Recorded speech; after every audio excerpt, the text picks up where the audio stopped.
사랑합니다.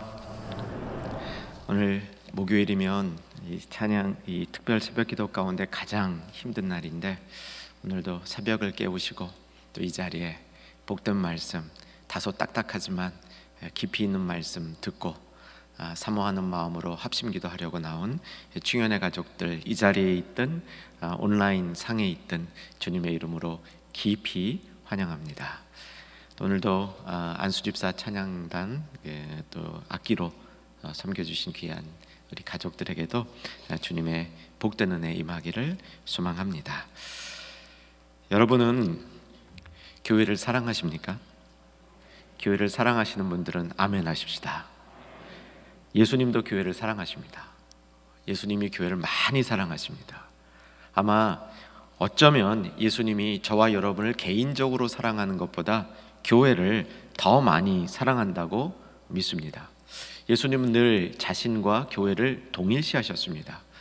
그 모습을 찾아볼 수 있는 것이 바울이 다메섹 도상으로 가다가 예수 믿는 사람들을 죽이려고 가다가 빛을 통해서 예수님을 만나게 되는데 예수님이 바울을 부르죠. 그때 이름은 사울이었습니다. 사울아 사울아 네가 왜 나를 핍박하느냐. 바울은 예수 믿는 사람을 핍박했지 예수님을 핍박한 적이 없었습니다. 예수님의 마음은 예수님을 믿는 사람이 곧 예수님이라는 거죠. 예수님이 곧 교회라는 뜻입니다. 그래서 바울이 이해하고 있는 교회의 가장 중요한 정의는 바울은 교회는 그리스도의 몸이라고 얘기했습니다. 그리고 그 몸의 머리가 예수님이다. 교회의 머리가 예수님이다. 이 생각이 어디서 온 거냐면 다메섹 도상에서 왔다고 저는 믿는 겁니다. 예수님께서 예수 믿는 자들 곧 교회와 자기 자신을 동일시하는 그 말씀 가운데서 바울이 깨달은 진리라고 볼 수 있겠죠. 자막으로 보겠는데 골로새서 1장 24절을 보시면 또 예수님이 얼마나 교회를 사랑하셨는지 볼 수 있습니다. 보십시다. 골로새서 1장 24절 같이 읽습니다. 나는 이제 너희를 위하여 받는 괴로움을 기뻐하고 그리스도의 남은 고난을 그의 몸된 교회를 위하여 내 육체에 채우노라. 그리스도의 남은 고난이 있다는 겁니다. 예수님이 십자가 지셨는데 남은 고난이 어디 있습니까? 있다는 겁니다. 그 고난이 뭐냐면 교회를 세워가는 거라는 겁니다.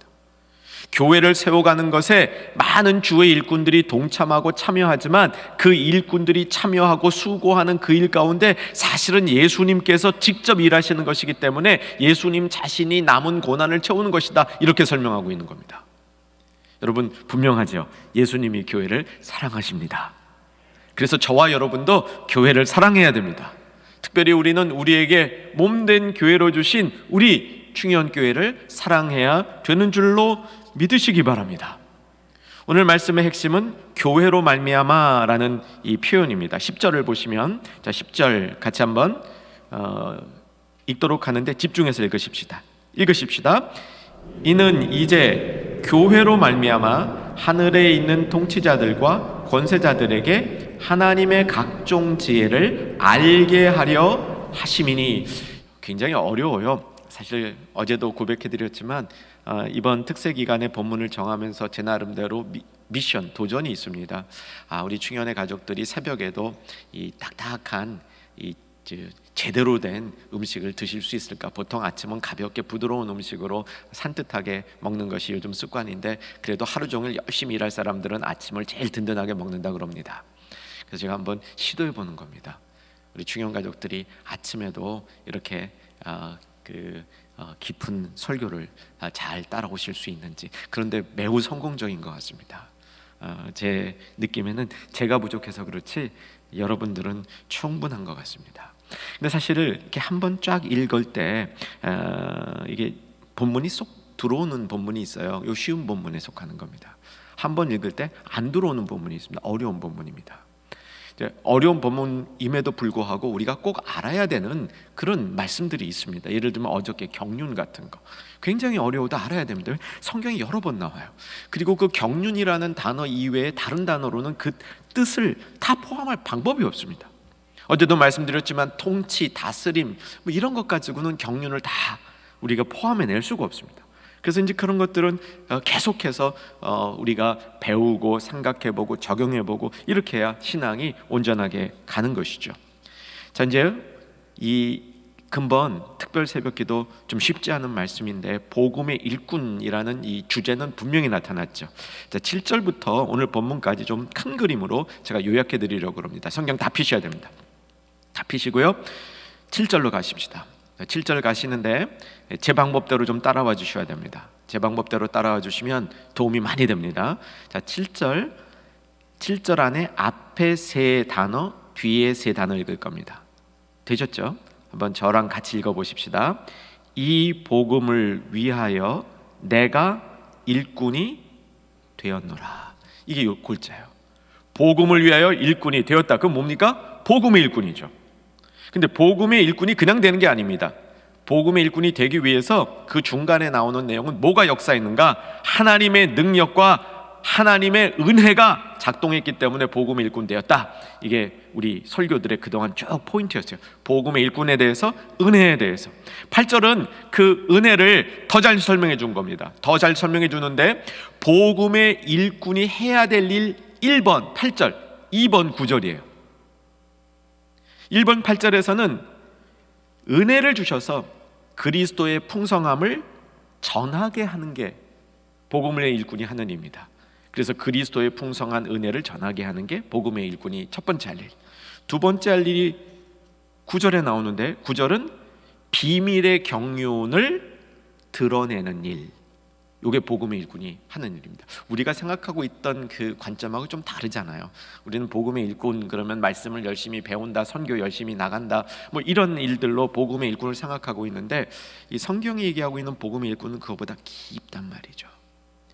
풍성한 은혜가 있어야 돼요, 자기 안에. 그리고 하나님이 어떻게 세상을 이렇게 다스리시는지 그 통치의 경륜 안에 내가 참여하고 있어야 돼요. 그 부스러기 몇 조각 알아갖고 되는 게 아니란 말입니다. 몇 가지 은혜 경험했다고 되는 게 아니란 말입니다. 하나님이 이 세상을 통치하는 그 경륜 안에 내가 참여하고 있을 때 복음의 제대로 된 일꾼이 될 수 있다. 여러분 도전하시기 바랍니다. 그럼 오늘 말씀은 뭐냐면요, 오늘 말씀은 이 비밀의 경륜을 드러내는데 교회가 어떤 역할을 하고 있느냐를 보여주는 겁니다. 자, 10절이 교회로 말미암아 이제 어떤 일들이 이루어지는가인데, 자 10절 좀 전에 읽으신 거 이렇게 담아두시면 됩니다. 교회로 말미암아 하는 일의 첫 번째는 각종 지혜를 알리는 겁니다.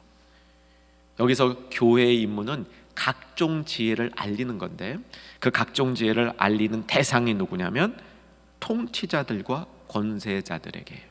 어려운 문제죠. 이건 이제 좀 이따 설명해 드리는데, 이 말씀으로 들어가기 전에 우리가 오늘은 우리가 이렇게 말씀 듣고 기도하면 됩니다. 내가 복음의 일꾼이 되어서 교회로 말미암아 주님을 잘 섬기겠습니다. 바꿔 얘기하면 교회를 사랑하겠습니다. 교회들을 사랑하겠습니다. 그리고 나의 몸된 충영교회를 사랑하겠습니다. 말씀대로 사랑해 보겠습니다. 이게 오늘 우리가 나아가야 될 말씀과 기도의 초점입니다. 자, 우리 교회란 어떤 역할을 하는가 먼저 좀 넓게 살펴보고 오늘 본문에서 바울이 얘기하는 교회로 말미암아 이룰 일 살펴보려고 합니다. 자, 교회의 가장 중요한 정의는 그리스도의 몸이라 그랬죠. 한번 우리 기억하시기 위해서 따라하십시다. 교회는 그리스도가 머리인 몸이다. 잘 기억하셨죠? 자, 이제 여러분 사역자 반에 들어오시게 되면 제가 교회에 대한 제 생각을 여러분하고 나눕니다. 제가 교회에 대한 생각을 나름대로 이렇게 정리를 했는데 나중에 알고 보니까 돌아가신 오카는 목사님이 정리한 거하고 95% 일치하더라고요. 그래서 그냥 제가 오카는 목사님 따라간다 이렇게 그냥 이 설명도 합니다. 오카는 목사님이 먼저 목회를 하셨으니까 그림 하나 보여드립니다. 제가 정리하고 있는 교회의 모습은 이게 큰 동그라미가 동그라미가 이제 이 전체 세상이라고 보면 좋겠습니다. 그 세상을 하나님이 경륜 다스리는 가운데 그 가운데 삼각형이 있죠. 이게 교회입니다. 에베소서가 얘기하고 있고 제가 믿고 있고 여러분도 알고 있는 것은 하나님의 시각에 보면 세상의 중심이 교회입니다. 여러분 믿으실 수 있기 바랍니다. 교회가 사이드가 아니고 하나님의 시각에는 하나님이 통치하는 모든 공간에 중심에 교회가 있습니다. 근데 지금 세상 문화는 자꾸 교회를 사이드로 몰아내는 거예요. 신앙생활 해도 좋은데 너희들끼리 저기 그 교회당 안에서 해라, 밖으로 나오지 말아라 라고 세상은 끊임없는 메시지를 줍니다. 이건 몇 차례 제가 말씀드리지만 이미 유럽에서는 200년 전에, 미국과 캐나다에서는 50년 전에 이런 일이 있던 거예요. 이미 있었던 겁니다. 우리에게 오는 것은 시간 문제인 겁니다. 그런데 하나님의 시각에서 보면, 하나님의 다스림에서 보면 큰 우주 공간 다스림 핵심에 교회가 있는 겁니다. 그래서 제가 삼각형 그려놓고 교회, 그리스도의 몸 이렇게 붙여놨습니다. 잊지 마십시다. 그리스도는, 교회는 그리스도의 몸, 머리, 예수님이 머리신 이 공동체이죠. 교회 안에는 세 가지 역할이 있어야 됩니다. 역할로 보게 되면 세 가지예요. 맨 위에 예배, 아래 증거, 그리고 훈련, 이 세 가지가 있어야 됩니다. 반드시 있어야 됩니다. 따라 하십시다. 예배, 증거, 훈련, 이 세 가지가 교회는 반드시 있어야 됩니다. 근데 더 중요한 건 뭐냐면 이 세 가지가 있어야 될 뿐만 아니라 유기체적으로 결합되어 있어야 됩니다.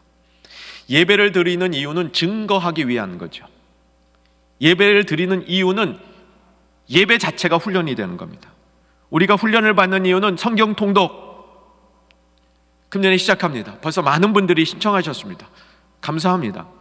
아마 우리가 기대한 것보다 더 많은 분들이 첫 해에 참여할 수 있게 될 것 같습니다. 완독할 수 있기를 소망합니다. 그런데 여러분, 훈련은 왜 받습니까? 훈련 받고 끝나면 안 됩니다. 훈련 받는 이유는 예배 더 잘 드리고 증거 더 잘 하기 위해서 훈련 받는 거죠. 그러면 증거는 뭡니까? 우리가 선교하고 전도합니다. 증거하고 선교하고 전도하는 것은 그 자체로 목적이 끝나는 게 아닙니다. 선교하면 예수 믿는 사람들이 예배 드려야 될 거 아닙니까? 내가 선교 잘하기 위해서 훈련 받아야 될 거 아닙니까? 선교 훈련 받고 가지 않습니까? 유기체적으로 예배와 증거와 훈련이 교회의 조화를 이루고 있을 때, 유기체적으로 이것이 연결될 때 건강한 교회입니다. 사랑하는 여러분, 충영교회를 사랑하시기를 주 안에서 소망합니다. 건강한 교회 만듭시다. 예배와 증거와 훈련이 유기체적으로 조화를 이루어서 하나님이 이 세상을 다스리는 일에 참여하고 그 중심에 있는 역할을 감당하는 교회, 그 교회 중에 대표적인 교회가 충영교회다, 이렇게 우리 주님이 인정해 줄 수 있기를 소망하며, 그것을 위해서 온 우리 가족들이 함께 힘써 나갈 수 있기를 주 안에서 간절히 바라고 축원합니다. 또 다른 이제 신학 안에 교회론이라는 게 있습니다. 이제 그 신학자들이 이제 성경과 신학적인 모든 조화를 통해서 교회가 뭐냐 이렇게 이제 정리하는 작업들이 있는데, 이제 교회론이라는 것을 이렇게 정립하다 보면 이제 교회가 굉장히 중요한 부분이 하나님 나라와 교회가 이렇게 연결되어 있습니다. 이 부분들을 이제 많이 생각해보고 정리하는데, 여러분한테는 이제 그 중요한 결론만 말씀드립니다. 하나님 나라와 교회와의 관계는, 교회는 하나님 나라를 이 땅에 실현해 나가는 하나님이 선택한 가장 중요한 에이전트, 신학자들도 에이전트라는 말을 써요. 그러니까 이게 뭐 대사라 그래도 되고 하나님의 어떤 이런 기구라고 그래도 되는데, 이 하나님이 교회를 통해서 하나님의 나라를 이 땅에 실현해 나가는 겁니다. 그래서 이게 하나님의 다스림 경륜하고 우리가 거기에 참여하는 것하고가 이 중요한 관계로 나타나는 것, 이 큰 틀 안에서도 이해가 되는 거죠. 자, 이제 교회에 대한 큰 그림을 그려봤습니다. 자, 오늘 본문에서 다루는 교회가 하는 것, 이제 10절, 다시 10절로 돌아옵니다. 자, 한번 천천히 읽으시면서 내용을 머릿속에 기억시켜 보십시다. 자, 읽기 시작합니다. 이는 이제 교회로 말미암아 하늘에 있는 통치자들과 권세들에게 하나님의 각종 지혜를 알게 하려 함이니. 자, 이제 여기서 말하는 교회 역할은 세상 앞에, 세상 중에서도 하나님을 알기에는 땅 끝에 해당하는 세상 사람들이 권세자들과 권력자들이라는 거예요. 이 사람들이 하나님을 인정하고 받는 것은 정말 땅끝이라는, 가장 늦게 일어나는 일일 수 있다는 겁니다. 그들에게조차, 그들에게조차 하나님의 각종 지혜를 알게 하는 것이 교회 역할이라는 겁니다. 여러분, 이 역할도 우리가 오늘 좀 마음속에 잘 담아뒀으면 좋겠습니다. 우리가 교회에 와서 예배드리고 증거하고 훈련하는 거 우리 이해하기 어렵지 않습니다. 그런데 교회가 세상을 향하여 어떤 일을 해야 되느냐? 세상에 가장 하나님을 인정하기 어려운 그 사람들에게조차도 하나님을 알게 하는데, 뭘 알게 하냐면 각종 지혜를 알게 한다, 이렇게 되어 있습니다. 오늘 요 교회로 말미암아 그 다음에 우리가 기억해야 될 오늘 성경의 말씀이 각종 지혜입니다. 교회로 말미암아 각종 지혜를 세상의 권세자들과 권력자들, 이 사람도 알게 한다. 권세자들과 권력자들이라는 것이 하늘이라 그랬습니다. 여기 하늘이라는 것은 이 사람들이 영권을 가지고 있다는 거예요. 영권을, 성령의 영권이 아닌 다른 영권을 갖고 있다는 겁니다. 여러분, 세상의 권력자들이요, 그냥 단순히 힘만 갖고 있고 돈만 갖고 있으면 그게 그렇게 겁나는, 영적으로 겁나는 그런 이 대상들이 아닙니다. 그런데 이 세상의 권력자들이 어두운 영의 권력을 가지고 있을 때, 이때 우리 믿는 사람들을 핍박할 수 있습니다. 교회를 핍박할 수 있습니다. 그런데 그들에게조차도 하나님을 알게 하는 방법이 뭐냐? 각종 지혜입니다. 각종 지혜. 자, 이 각종 지혜라는 말을 이제 이 표현을 좀 설명해 드릴게요. 먼저 이 각종 지혜라는 원어는 제가 보기에는 바울이 고안해낸 용어입니다. 요즘에 보면 이렇게 말들을 단축형으로 쓰죠. 특세, 특별 새벽 기도회, 특세 이렇게 쓰죠. 이렇게 이제 말을 단축해서 재밌는 말들을 많이 쓰고 있는데, 쌩얼 뭐 이런 거 등등, 이 얼마나 요즘은 뭐 따라가지 않으면 이해도 못해요. 그런데 바울이 만들어낸 단어 같아요. 이 합성 구조가 그렇게 보입니다. 요 각종 지혜를 이해하기 위해서 이제 두 가지 면에 설명드릴 텐데, 하나는 그림으로 설명드릴 겁니다. 사진 몇 장 볼 겁니다. 사진 보여주세요. 이게 스위스에 있는 교회인데요. 이 교회에 저기 여러분 보시는 곳에 모자이크가 보이지 않습니까? 보이세요? 보이시는 분 좀 끄덕끄덕 해주시면요. 보이시죠? 저거를 안에서 봅니다. 안에서 보면 다음 사진. 네. 이렇게 돼 있어요. 이게 성가대 위에 있어요. 참 예쁘겠죠? 성가대. 우리 교회는 이게 스테인 글라스를 안 썼습니다. 저는 이것도 멋있다고 생각합니다. 우리 충영교회 어떤 이 스피릿인 것 같아요. 이제 겸손하고 단순하자. 근데 이제 어떤 교회들은 저렇게 이제 화려하게 스테인 글라스를 쓰기도 하는데, 오래된 교회들이죠. 이제 안에 있는 표현되어 있는 것들은 이제 예수님에 관련된 겁니다. 자, 이게 이제 빛으로 비춰지면 다음 사진, 좀 이렇게 빛으로 비칠 때 되면 좀 되게 멋있게 나타나져요. 자, 내려주시고요. 무슨 얘기 제가 하려고 그러냐면, 각종 지혜는 다양한 색채들이 어우러서 아름다움을 이루어내고 있는 모습을 보여준 단어입니다. 그래서 이 각종 지혜라는 이 단어를 어떻게 여러분이 좀 이렇게 쉽게 이해할 수 있을까 볼 때, 아름다운 스테인 글라스하고 연결해 보면 그럼 이해가 쉽겠다. 스테인 글라스가 여러 조각으로 되어 있지 않습니까? 근데 빛이 비추어질 때 그 색채의 아름다움들이, 다양한 색채의 아름다움들이 조화를 이루면서 그게 우리에게 이 미적 감각을 주는 겁니다. 각종 지혜가 이런 것이다, 여러분. 이해해 두시면 도움이 될 겁니다. 두 번째, 화요일 말씀에서 8절이죠. 화요일 말씀 8절로 가보십시다. 8절 찾아가셨습니까? 자, 읽으십시다. 모든 성도 중에 지극히 작은 자보다 더 작은 나에게 이 은혜를 주신 것은, 그 다음, 측량할 수 없는 그리스도의 풍성함을 이방인에게 전하게 하시고. 측량할 수 없는, 측량할 수 없는을 제가 이렇게 설명드렸습니다. 측량할 수 없다는 것은 계산할 수 없다. 두 번째는 그 근원이 어디인지 찾아가 볼 수 없다. 그래서 이 측량할 수 없는 것은 우리로 하여금 측량할 수 없는 은혜가 밀려닥치면 거부할 수 없다. 그리고 그 안에서 담대함을 얻는다. 이렇게 설명드렸습니다. 자, 이 측량할 수 없는 은혜하고 각종 지혜는 닮은 꼴입니다. 둘 다 하나님의 강력함에서 비롯되어지고 있는 하나님의 강력함이 인간 가운데 역사할 때 나타나는 신묘막측함의 표현입니다. 여러분, 에베소서 1장 19절, 그리스도 안에 하나님의 강력함이 담겨 있었다. 그래서 우리가 예수 안에 있으면 문제가 없는 거죠. 여러분, 오늘도 우리의 문제 있다면 예수 안에 거하시는 저와 여러분 되길 바랍니다. 두려운 일 있습니까? 예수 안에 거하십시오. 조급한 일 있습니까? 예수 안에 거하십시오. 기쁜 일 있으십니까? 예수 안에 거하십시오. 그 안에 하나님의 강력함, 세상을 창조하신 하나님의 강력함이 예수 그리스도 안에 있다 그랬잖아요. 그 강력함이 역사할 때 측량할 수 없는 이런 모습으로 한편에서 역사하고 다른 편에서 각종 지혜로 역사한다는 겁니다. 사랑하는 여러분, 오늘도 주 안에서 우리의 이 주님 앞에 우리의 바람을 넓히시기를 축원드리고 소망드립니다.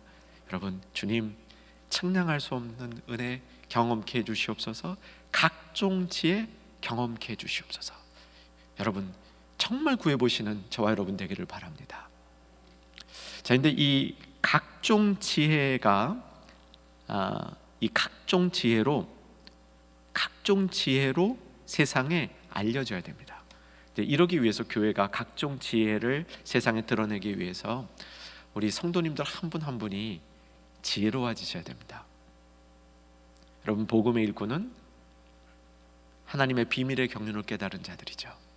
그래서 복음의 일꾼들은 지혜롭습니다. 이 땅을 살아간 동안 하나님이 주시는 지혜들이 뭉쳐졌을 때 교회 안에 각종 지혜의 아름다움이 나타난다. 여러분, 이런 모습으로 충영교회가 가꾸어지기를 주 안에서 소망합니다.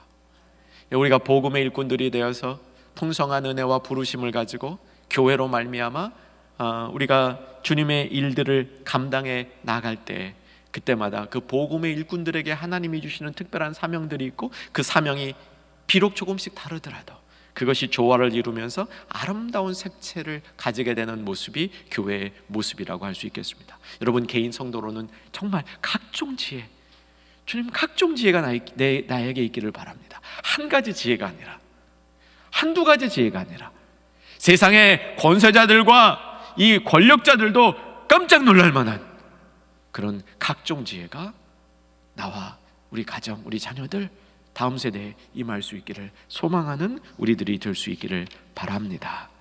이제 말씀의 마지막 부분을 보고 정리하려고 합니다. 자, 11절로 이동하십시다. 11절. 자, 12절입니다. 12절. 읽으십시다. 우리가 그 안에서 그를 믿음으로 말미암아 담대함과 확신을 가지고 하나님께 나아감을 얻느니라. 여러분, 교회로 말미암아 우리가 할 수 있는 또 한 가지, 하나님께 나아감을 얻는 겁니다. 외적으로는 알게 하는 것입니다. 세상을 향하여 알게 하고 우리로는 하나님께 나아감을 얻는 겁니다. 여러분, 교회 오실 때마다, 예배 드리실 때마다, 교회 와서 훈련 받으실 때마다, 교제하실 때마다 하나님께 나아가는 역사 일어나기를 주 안에서 소망합니다. 그저 교회 땅만 밟고 가지 마시고 예배당 안에 들어왔다만 가지 마시고 하나님께 나아가는, 그런데 혼자 나아가는 것은 이게 불완전하다는 겁니다. 같이 나아가는 걸 우리 주님이 기뻐하신다는 겁니다. 여러분, 이사야 선지자가 종말에 대해서, 마지막에 대해서, 최종적인 회복에 대해서 꿈꿀 때 어떻게 꿈꿨는지 기억하십니까? 복음이 땅끝까지 전해지는 겁니다. 사실 이사야 선지자가 글 쓸 때는 땅끝은 벼랑이 있었어요. 벼랑 끝이 땅끝이에요. 벼랑 끝이 땅끝. 근데 그 땅끝까지 복음이 전해지고 땅끝에서부터 사람들이 이렇게 몰려오는 거예요. 어디로? 시온으로 몰려오는 겁니다. 그래서 같이 하나님께 예배드리러 나아가는 겁니다. 이게 마지막 이사야가 본 환상인데 계시록에 똑같이 나옵니다. 하나님께 나아가는 거, 같이 나아가는 거. 그래서 결혼한 부부들은 부부끼리 같이 나가는 거, 아이들이, 어린 자녀들이 있는 가정들은 어린 자녀들이랑 같이 나가는 거, 이미 다 성숙하신 분들은 성숙하신 분들끼리 함께 주님 앞에 같이 나아가는 것, 그러기 위해서 연결되고 결합되어야 되는 줄로 믿으시기 바랍니다. 함께 하나님 앞에 나아갈 때 확신이 있다는 겁니다. 여러분, 오늘도 확신이 회복될 수 있길 바랍니다. 주님 안에 있는 확신, 교회로 말미암아 확신이 회복된다는 거예요. 담대하고 확실하게 하나님께 나아갈 수 있는 길은 교회로 말미암아 성도들과 함께, 믿는 우리 가족과 함께, 믿는 순과 함께, 믿는 교회 사랑하는 지체들과 함께 담대하고 확실하게 하나님 앞에 나아갈 수 있는 것이 교회로 말미암아 주신 복음의 일꾼을 향하여 주신 특권이라는 사실 잘 기억할 수 있기를 소망합니다.